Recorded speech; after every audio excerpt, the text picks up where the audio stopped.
Chapter 24. Here Be Dragons. But as you already know, some of us aren't very good at waiting. Maybe we should pick them, like apples, Ted suggested, prodding a low-hanging fruit. Perhaps the dragons only hatch when they come off the tree. They have to fall off, Cat said. You can't pull them off before they're ready. Why not? Ted asked. They look ripe. Thomas, tell him, Cat urged. Okay, what did you do, Thomas? Ted asked.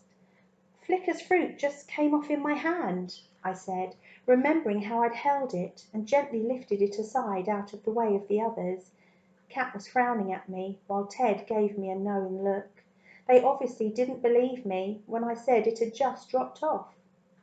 I was sure I hadn't pulled it off, though, at least I hope I hadn't. I looked at Flicker, who was still almost as tiny as the day I found him, and suddenly wondered if he had hatched too soon. What if he wasn't growing properly, because of me? Maybe this wasn't such a good idea. Cat cupped her hands gently around one of the fruit. This one feels too hard to be ripe. I think we should leave them, she said, until they're ready. We can come back tomorrow. And hope they don't drop off, hatch and fly away in the meantime, you mean, said Kai crossly. If that's what it means, yes, Cat said sternly. I could tell the twins were about to lock horns. I kept my eyes on the dragon fruit in Cat's hand.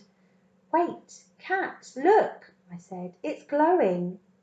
And not only that, the fruit was no longer attached to the tree. I didn't pull it off, Cat cried immediately. But before any of us could reply, the fruit started to bulge. A minute later, with a loud pop, the thing exploded. We stood open-mouthed, splattered by a spray of fruity pulp, and there on the ground was a tiny purple dragon covered in sticky, seedy goo. Cat let out an excited squeak as the dragon stretched its neck and raised its long, elegant head, sniffing the air.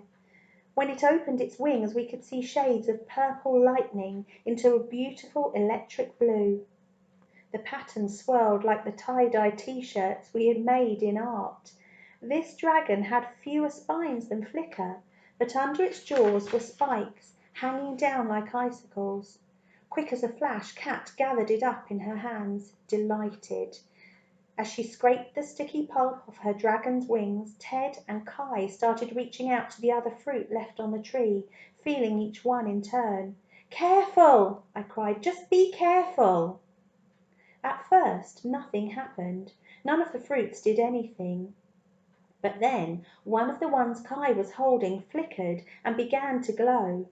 Kai's hand sagged as the weight of it fell into his palm, and then pop! Another dragon shot out. This one was a vivid greeny blue with scales that glistened like the sea on a really hot day. Look at its wings, Cat whispered. They look like peacock feathers. And she was right, although not actually feathers. The detail on the wings formed a feather design, and there were shapes like yellow and blue eyes leading to the outer edge, just like on a peacock. Ted's eyes stayed fixed on the tree, as if he was looking for the one perfect fruit. He reached up to squeeze a few of the redder ones. Ow! He yelled, drawing his hand out fast. Rotten tree bit me! I laughed. It's got some fierce thorns on it. He sucked at the scratch, but since he had a mouthful of marshmallow, his hand came away covered in pink stickiness. Undeterred, he thrust his hand back in. It brushed one of the fruits, and he stifled a yell of excitement as the fruit suddenly shone, as if his touch had turned it to gold. Carefully he cradled it in his hands, holding his breath, and then, just like the others, almost as if it had chosen his hand to fall into, the fruit let go of the tree. Immediately it started to swell up, the red skin stretching under the pressure of the creature wriggling inside, fighting its way out. And then it burst, sending a spray of pulp all over Ted. But he didn't look as if he minded one bit as he held up a slender yellow dragon. The shine from its golden scales made his hands glow brightly. He stared at it, his mouth hanging open. Not to get all poetic or anything, but if you've been able to hold a bit of the sun, that's what I imagine it would be like. Only without the hand-melting heat, of course. Standing there, holding our dragons, we looked at each other with stupid grins plastered over our faces.